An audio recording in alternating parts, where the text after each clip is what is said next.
Hi மக்களே, எல்லோரும் எப்படி இருக்கீங்க? நல்லா இருக்கீங்களா? இன்றைக்கி நாங்கள் சர்ச்சுக்கு கிளம்பியாச்சு மக்களே. இன்றைக்கி சண்டேங்கிறதுனால சர்ச்சுக்கு போயிட்டு எப்படியும் நாளைக்கு ஸ்கூலெல்லாம் ஸ்டார்ட் ஆயிரும். அதனால் காய், ஃப்ரூட்ஸ் எல்லாம் ஸ்நாக்ஸ் எல்லாம் வாங்கிட்டு வரலாம் அப்படின்னு சொல்லிட்டு கிளம்பியிருக்கோம். முதல்ல நம்ம சர்ச்சுக்கு தான் போகிறோம். சர்ச்சுக்கு போகிறப்ப அதில் பூ வாங்கிட்டு போயிடலாம், அதாவது மாலை வாங்கிட்டு போயிடலாம் அப்படின்னு சொல்லிட்டு நான் எப்போவுமே வீட்டுக்குமே பூ வாங்குவேன் மக்களே. ஆனால் தொடுத்து ஃபோட்டோக்கு போடுவேன். ஃபோட்டோ போட்டதுக்கப்புறம் பேலன்ஸ் இருந்துச்சுன்னா நான் வைப்பேன். ஆனால் ரொம்ப வைக்கிறதுக்கு விரும்ப மாட்டேன். வீட்டில் உள்ள எல்லா ஃபோட்டோவுக்கும் வச்சு அழகு பார்க்குறதுக்கு ரொம்ப ஆசைப்படுவேன். திங்ஸ் எல்லாம் வாங்கிட்டு வந்துட்டோம் மக்களே. இப்போ நம்ம இது என்னென்னு பார்த்தீங்கன்னா, கொஞ்சம் சிக்கன் எடுத்துகிட்டு வந்திருக்கோம். அதாவது எப்போவுமே நீங்கள் சிக்கன் கடையில் போயிட்டு வெட்டின கோழியாட்டு பார்த்து வாங்குங்க.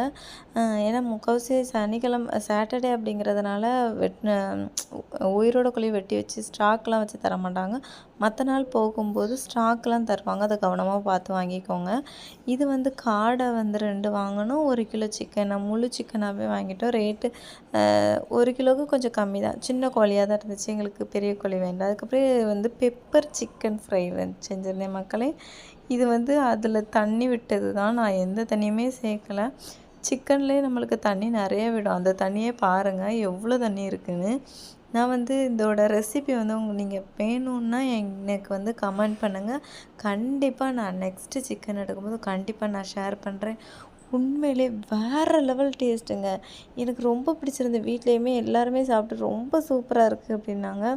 அப்புறம் சரி, இதுக்கு நம்ம என்ன வைக்கணும்னு பார்த்தீங்கன்னா, பருப்பு குழம்பு வைக்கணும் மக்களே. பருப்பு குழம்புமே நான் ஒரு பக்கம் குக்கர்லாம் வச்சு அரைச்சி போட்டு எல்லாத்தையும் ரெடி பண்ணிவிட்டு, இதுக்கு லாஸ்ட்டாட்டு கொஞ்சம் சீரகம் அரைச்சி போட்டிங்கன்னா பருப்பு குழம்பு இன்னும் சூப்பராக இருக்கும். அதுக்கப்புறம் காடையும் பொரித்து எடுத்து வச்சுட்டேன் மக்களே. கால் தனியாகவும் உடம்பு தனியாகவும் 2 பரட்டாட்டு போட்டு நான் பொரிச்சிருக்கேன். பசி அவ்வளோ ஒரு பசி. ஏன்னா மத்தியானம் சமைச்சாலே உடனே பசிக்க ஆரம்பிச்சிருவேன் நம்மளுக்கு. அதுவும் சிக்கன்லாம் பார்த்தாலே. எல்லாமே ஓரளவுக்கு ரெடி ஆகிட்டு நாங்கள் சாப்பிட்டுட்டு வர மக்களே. கொஞ்சம் ஃப்ரூட்ஸ் எல்லாம் கூட இந்த திங்ஸ்லாம் வாங்கிட்டு வந்தேன்னு சொன்னேன்ல, அப்போ கொஞ்சம் ஃப்ரூட்ஸ் எல்லாம் வாங்கிட்டு வந்தோம். அப்புறம் வெஜிடபிள்ஸும் வாங்கிட்டு வந்தோம். வெஜிடபிள்ஸில் இன்னும் அடுக்கலை. ஃப்ரூட்ஸ் எல்லாம் நாங்கள் மேலெல்லாம் லைட்டாக எடுத்து வச்சுருக்கோம். நாளைக்கு நம்ம ஃப்ரூட்ஸு, வெஜிடபிள்ஸ் எல்லாத்தையும் அடுக்கிறதுக்கு சாப்பிட்டதுக்கப்புறம் தான் அடுக்க முடியும். உடம்பு தெம்பானதுக்கப்புறம் தான் அடுத்து வேலை செய்ய முடியும். ஒரு பக்கம் சிக்கன் நம்மளுக்கு கொதிச்சிட்ருக்கு. நான் மூடி போட்டிருந்தேன். மூடி எடுத்துட்டேன். அந்த அண்ணன் ஒரு ஹோல்சேலுக்கு கொடுப்பாங்க போல். அப்போ கோழியெல்லாம் வெட்டிகிட்டு இருந்தாங்க. அப்போ கொஞ்சம் ஈரல் போடுவீங்களான்னு கேட்டு எங்கள் வீட்டுக்காரங்க 2 ஈரல் எக்ஸ்ட்ராவே போட்டு வாங்கிட்டு வந்தாங்க. ஏன்னா வீட்டில் குழந்தைங்க ஈரல் விரும்பி சாப்பிடுவாங்க. அதனால் ஈரல் 2 பீஸ் எக்ஸ்ட்ரா கிடக்கும் மக்களே. சரி, அது கொஞ்சம் நல்லா அந்த ட்ரை பதத்துக்கு வரணும். அதில் உள்ள தண்ணியே வேகாமல் இருக்காது, வெந்துடும் பார்த்துக்கோங்க. அதில் உள்ள தண்ணியே எல்லாம் இதாயிரும். நாங்கள் சாப்பிட்டு முடிச்சிடுவோம் மக்களே. சாப்பிட்டு முடிச்சோடனே பாத்திரத்தெல்லாம் எவ்வளோ ஃபாஸ்ட்டாக கழுவிட்டேன் பார்த்தீங்களா. எனக்கு அது சிங்கிளாக நிறைஞ்சிச்சுனால ஒரு வேலையும் ஓடாது பார்த்துக்கோங்க.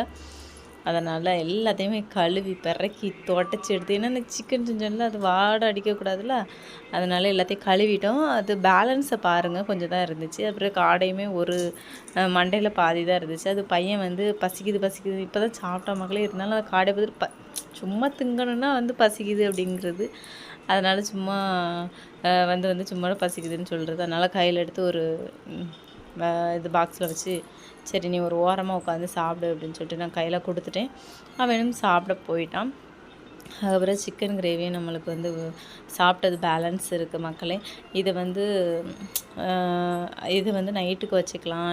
எப்படின்னாலும் நைட்டுக்கு அடுத்து தோசை, இட்லி ஏதாவது பார்க்கணும்ல, அதனால் அதை பார்த்துக்கலாம் அப்படின்னு சொல்லிட்டு கொஞ்சம் சாதம் மிச்சம் இருந்துச்சு. நான் என்ன பண்ணிட்டேன்னா, கொஞ்சம் சாதம் இருந்துச்சுன்னா அதை பக்கத்தில் கீழே ஒரு நாய் கிடக்கு மக்களே. அது பாவம். அதுக்குமே யாருமே சாப்பாடும் வைக்க மாட்டேங்கிறாங்க. அது நம்ம வீட்டை வேற ரொம்ப பாதுகாக்குது. அதனால் அந்த நாய்க்கு நான் தான் மக்களே சாப்பாடு வச்சிட்ருக்கேன். அது வயிறெல்லாம் ஒட்டி போயிருக்கு. அதனால் நான் சாப்பாடெலாம் அதை எலும்பெல்லாம் வேஸ்ட் பண்ண மாட்டேன். எடுத்து வச்சு இப்படி தனியாவது கொஞ்சமாக சாதம் பொங்கி கொடுத்துருவேன். இன்றைக்கி எக்ஸ்ட்ராவே சிக்கனுங்கிறதுனால எல்லோரும் நல்லா விரும்பி சாப்பிடுவாங்கங்கிறதுனால எக்ஸ்ட்ராவே செஞ்சுருந்தேன். அதனால் இன்றைக்கி அந்த நாய்க்கு நான் தனியாக பொங்கலை. தனியாக பொங்கியாவது எப்படியும் நான் கொடுத்துருவேன் மக்களே. ஒரு நாளைக்கு திருப்தியாக சாப்பிட்ருவோம். நல்லா படப்பட அமுக்குன்னு சாப்பிடும். பாவமாக இருக்கும் பார்த்துக்கோங்க. அவ்வளோதான் மக்களே. நான் ஒரு வழியாக நான் சாப்பிட்டு முடிச்சுட்டு வேலையெல்லாம் முடிச்சுட்டு நம்ம ரொம்ப டயர்டாக இருப்போம்லாம், அப்போது ஒரு சொம்பு நிறைய தண்ணி குடிச்சிட்டு திருப்தியாக இருக்கும். அப்புறம் நான் வேலையெல்லாம் முடிக்கவும் பாப்பாவுமே தூங்கிட்டா. தூங்கினோன்னா துவைச்ச துணியெல்லாம் காய போட்டுட்டு பாப்பா முதல்ல தூங்கின அடுத்த நிமிஷம் என்ன பண்ணோன்னா இதில் தூங்க ஆட்டி ஆட்டி தூங்க வைக்கிறதா இதில் கொஞ்சம் காற்று வரும். அப்புறம் அப்படியே தூக்கி கொண்டு போய் பெட்ரூமில் வந்து தொட்டிலில் கொண்டு போட்டுருவேன் மக்களே. பாப்பா வந்து ரொம்ப நேரம் தலை வந்து வலிக்கும்ல, அதனால் இதில் ரொம்ப நேரம் போட முடியாது. அதனால் தூக்கி கொண்டு போய் நம்ம தொட்டிலில் போட்டுருவோம். அவ்வளோதான் மக்களே இன்றைக்கி. பாய்.